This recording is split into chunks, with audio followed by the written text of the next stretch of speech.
Good morning, everybody. It's Dr. Shalona McFarland here in the Philippines. And today, every time, today I am going to be discussing decluttering your life. Now, sorry, while I correct things here. There we go. I have discussed this many times. It's something that is kind of a constant for most people, that we need to figure out what needs to get out of our lives and what needs to stay. And so that can be anything from stuff to people, relationships. That can be it can be anything. So the beauty of decluttering is not only is it good to go through and get rid of things that you obviously don't need.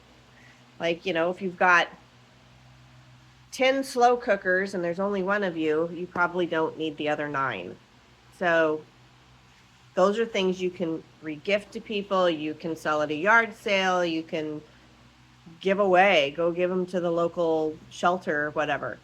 So it's something to look at of what are you collecting that you don't need? What are you attracting into your life that you don't need to attract? Okay.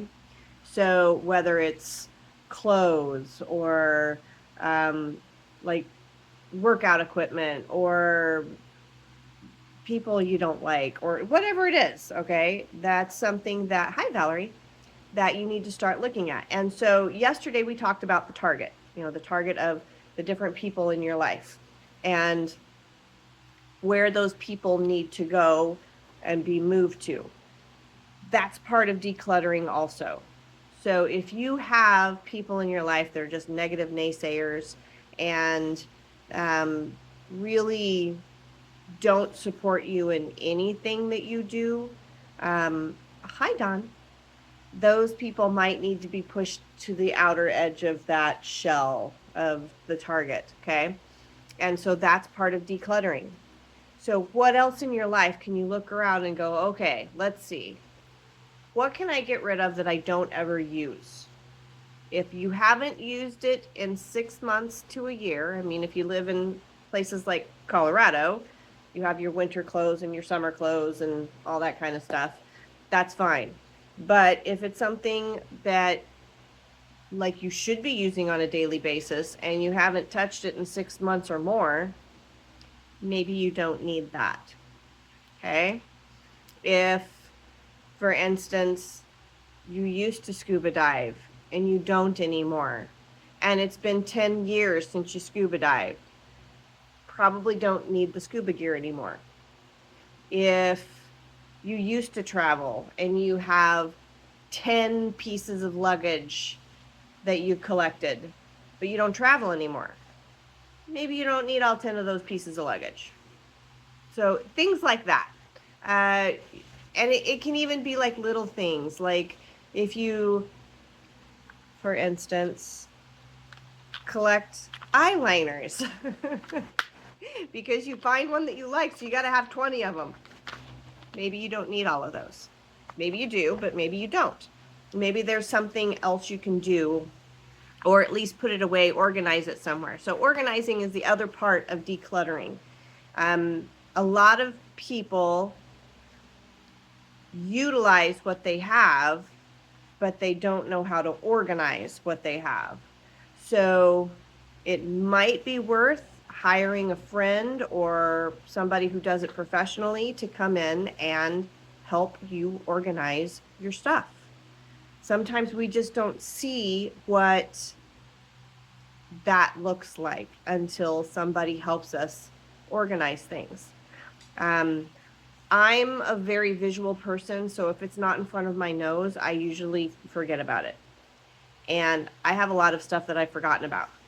And so when I organize things, I have to organize it visually. so that I can still see it, but now it looks better at least. Like when I had my quilt room, I had a bookshelf that was like little cubicle bookshelves that's where I put all my fabric. So I could see it and I could walk in and go, oh, that's right, I need to do that one today. And I could pull it out and work on that particular quilting project or that project, whatever it was. Whereas when I went to move, all of that fabric went into bins that were closed and locked for safety so that, the critters don't get into them. However, I don't ever get to see it now. So if it's out of sight, it's out of mind for me. That may not be what it is for you. That is what it is for me.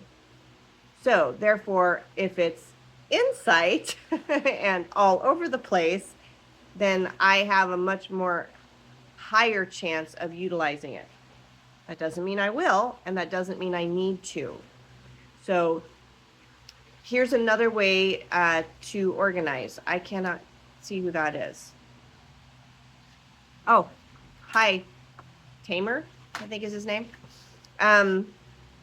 So another way to organize is, oh shoot, I apologize. I just blew that thought right out of my brain.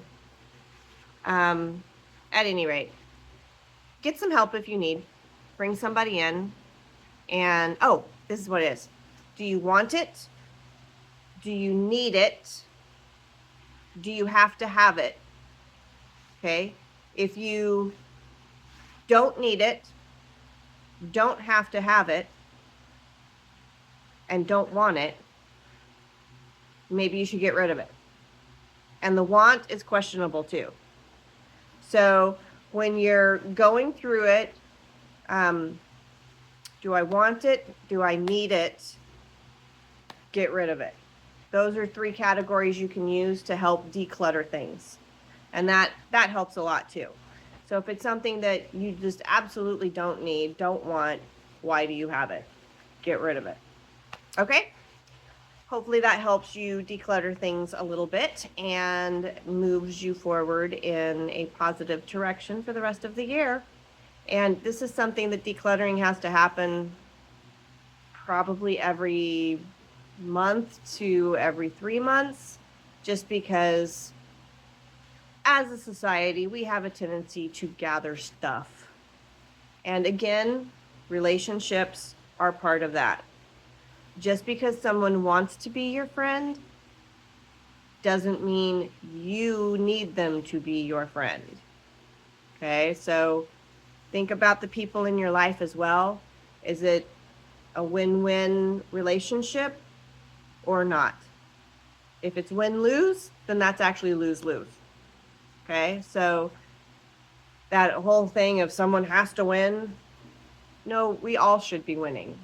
And that's not the whole everyone gets a trophy thing. That's not what I mean.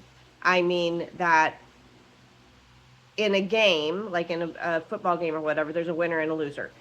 Okay, there always is, unless it's a tie, but that doesn't matter.